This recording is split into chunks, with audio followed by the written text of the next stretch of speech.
you, everybody, for coming to the College Football Betting with Aaron Torres YouTube channel. If you could do me a quick favor, see that little subscribe button at the bottom of the screen. Go ahead, click that subscribe button. It helps our channel grow. It helps our audience grow. I appreciate it more than you know, as we're talking college football on this channel year-round. Appreciate your support. Click that subscribe button. Tell you what, our college football preview series rolls on. It's that time of year. Here on the College Football Betting Pod, we're previewing all of these big teams, okay? So we've already done, as I said off the top, Bama, Georgia, Texas, Oklahoma, who else? Tennessee, Florida. Today it is the Texas A&M Aggies. Year 2 under Mike Elko. I am fascinated. It's worth noting we are recording right after SEC Media Days. A lot of excitement about this team. I do reference SEC Media Days because it might be a little while before you see this or hear this. These are designed to be evergreen. So if something happens, if something changes, don't blow me up in the comment section. Stuff changes. We're recording here last week of July. You might not see this until mid-August, late August, whatever. All right, Texas A&M Aggies, let's go ahead and dive into last season. Mike Elko takes over. And, listen, I think the first probably 2 months, it was everything that you could have possibly asked for. You lose a disappointing opener against Notre Dame. Turns out Notre Dame was pretty good, and you easily could have beat them at Kyle Field. You don't end up winning that game. But from there, you go on a little bit of a roll. I think the signature moment, you go into the Swamp in week 3, SEC opener, Mike Elko's first SEC game. Connor Wigman is hurt. We don't know much about this Marcel Reed kid. And you just blow the Florida Gators right out of the water. And I mean that quite literally, because that game, if I remember correctly, it was a freaking monsoon and you just ran all over. You come back, you keep things rolling, you beat Bowling Green, you beat Arkansas in Dallas. And I think, to me, the signature game probably of the season early was that Missouri game. I remember on the Aaron Torres podcast, which if you're not subscribed, make sure to subscribe. I remember talking about, it's like, all of a sudden you look up, you beat Missouri, Texas A&M is sitting there at 5-1. You say, this is a team that can make the college football playoff. You beat Mississippi State. And then I truly think the actual signature game of the early season, that game against LSU. It's back and forth early. You put Marcel Reed back in. Remember, when Connor Wigman came back, he kind of was given the starting quarterback spot back. Bring it up because Marcel Reed comes in. You run the ball down LSU's throat. Le'Veon Moss was incredible. It was the Tommy Moffitt revenge game. And I mean, you just blew up Texas A&M in the second half to improve to 7-1. Unfortunately, from there, we do know what happens, right? Week later, you go to South Carolina. Le'Veon Moss gets hurt. He was as good as any running back in college football at that point. You lose to South Carolina. You beat New Mexico State. Then the season ends in disappointing fashion. That 4-overtime loss at Auburn. You lose to Texas at home. And the disappointing bowl game. And so bottom line is, look, I know in the moment, whether it was after the Texas loss, whether it was after the USC loss in the bowl game, you feel frustrated. You feel like, here we go again. But this was a program that needed some positive energy, got some positive energy from Mike Elko. And in totality, I don't want to speak for an A&M fan. If you disagree with me, I'm not going to fight you on it. And I'm not going to tell you that you're wrong. But I think it was positive. But now you have to build on that going into the 2025 season. So let's look at this 2025 season, and let's start with the offense, where things are fascinating and where things, is stable the right word? I don't know. But Connor Wigman out, Marcel Reed in, he's the guy. Everybody, he just seems, I'll be real. I think a lot of you kind of know my background, but I go on TexAgs every week, with my buddy David Nuno. Everyone who covers Texas A&M loves Marcel Reed. All the players love Marcel Reed. And now he has had an offseason where he's the dude. 61% completion percentage, 15 touchdowns, 7 rushing touchdowns. Was the leading rusher, at least in yards per carry, among running backs in the quarterbacks, in the SEC. So he's back. It's his team. Everybody's fired up. And I think everybody has really rallied around him going into the year. Good news is he doesn't have to do it alone. As you can see on the screen, Le'Veon Moss is back. coming off that injury, 765 yards, 6.5 yards per carry, 10 touchdowns. Remember, this was a player, he goes down in the 8th game of the season.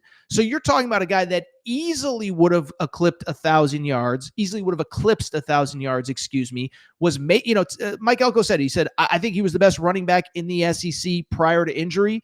Well, he's back full strength. And I think what's easy to forget, Reuben Owens, former 5-star, he went down with an injury in the preseason as well. I know he technically came back late in the year, didn't have to burn a red shirt because he played in those final 2 games, but he should be close to 100%. So that run game has a chance to be elite, especially because, as you can see on the screen there, 4 starters back from one of the most experienced offensive lines in all of college football.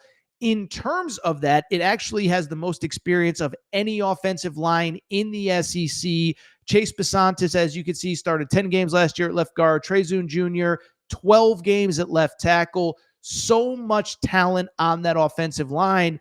And again, that offensive line against good teams absolutely bulldozed people. Again, go back to the LSU game. Go back to the Missouri game.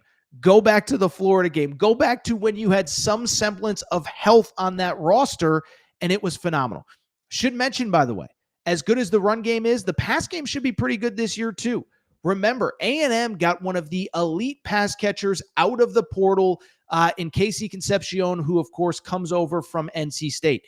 This was a guy that 2 seasons ago was a freshman All-American.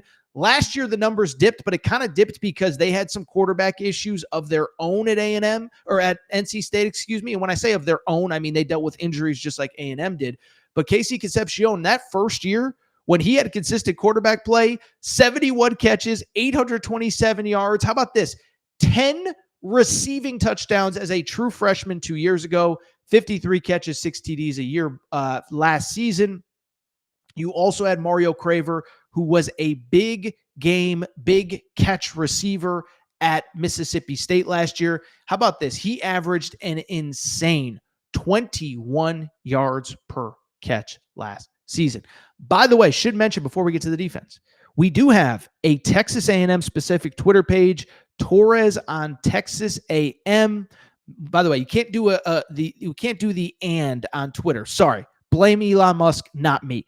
But if you're an A&M fan, if you want all of my coverage of Texas A&M, we have an intern at A&M who helps me run the account. Torres on Texas A&M. Torres on Texas A&M. We appreciate your support. Follow us there.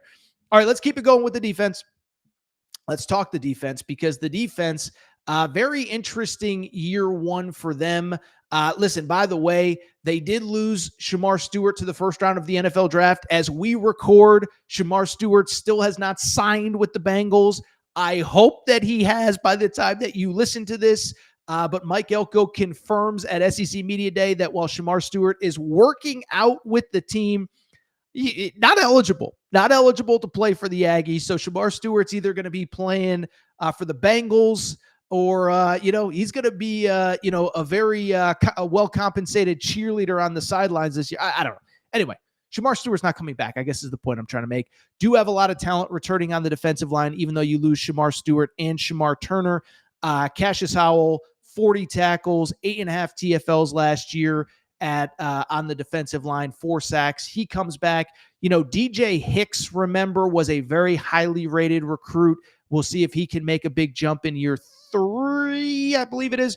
17 tackles, 2.5 TFLs. TJ Searcy comes in along the defensive line from Florida, 4 TFLs, 2 sacks last year. And Sam Impamba, remember, transfers in from Georgia after 2 years there. He is a former 5-star player along the defensive line. So a lot of depth along the defensive line. I'll add this, a lot of talent in the linebacker group. Torian York, as you can see there, 13 games played, 82 tackles a season ago. That was a team high.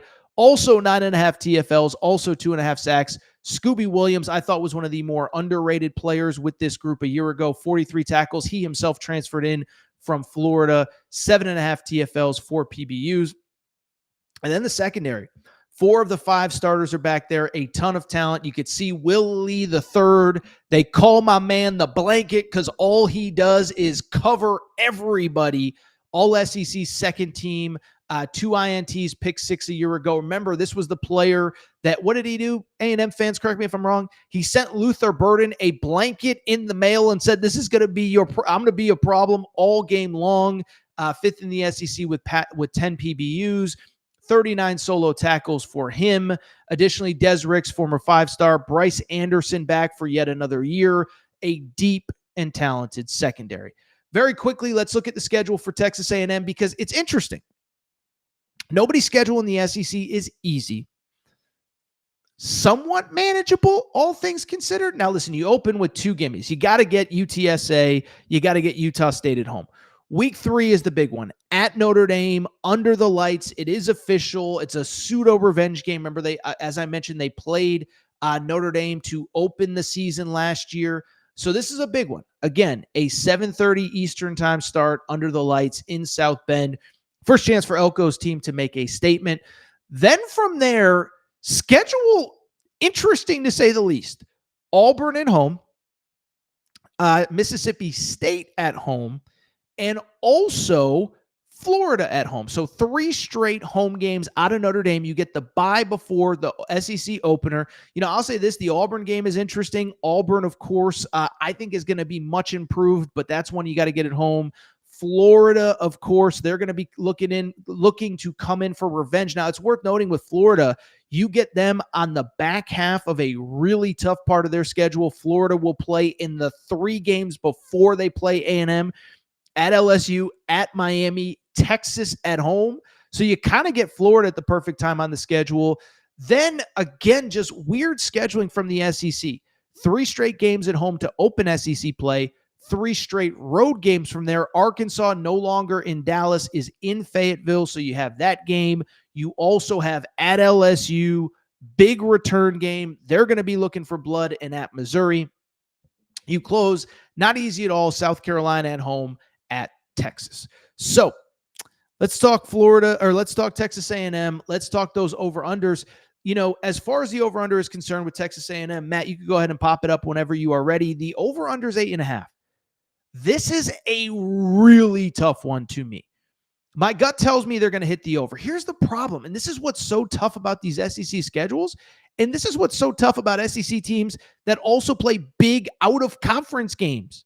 It's just so tough to go through this schedule and say anything definitive. By the way, random side tangent, I think we're like 2 or 3 years away from the SEC just not playing big out-of-conference games because, listen, I'm not trying to drink the SEC Kool-Aid here, but when you have to play, look at this schedule. You have to play at Texas, at LSU, Florida at home, South Carolina at home. Why are you playing Notre Dame? If Notre Dame loses, they're going to have 9 wins baked into the schedule, 8 wins baked into the schedule. If you lose this game, it could impact your whole season. By the way, it's not just Texas A&M. Florida plays Florida State and Miami. Texas, do they really need to open with Ohio State? I don't know. Anyway, let's get back to the schedule. Again, follow that Torres on Texas A&M account for late-breaking Texas A&M coverage. But, you look at the schedule. To go over 8.5, here's the reality. You're playing 3 top 25 teams top 10 teams probably on the road in the preseason. Now, we are recording before the first AP poll comes out, but at Texas, at Notre Dame, at LSU, feel like 3 teams that will be in the top 10. So if you don't win those games, you have to be perfect from there against what is still a tough schedule. South Carolina is going to be a top 15 team. Florida is going to be a top 15 team.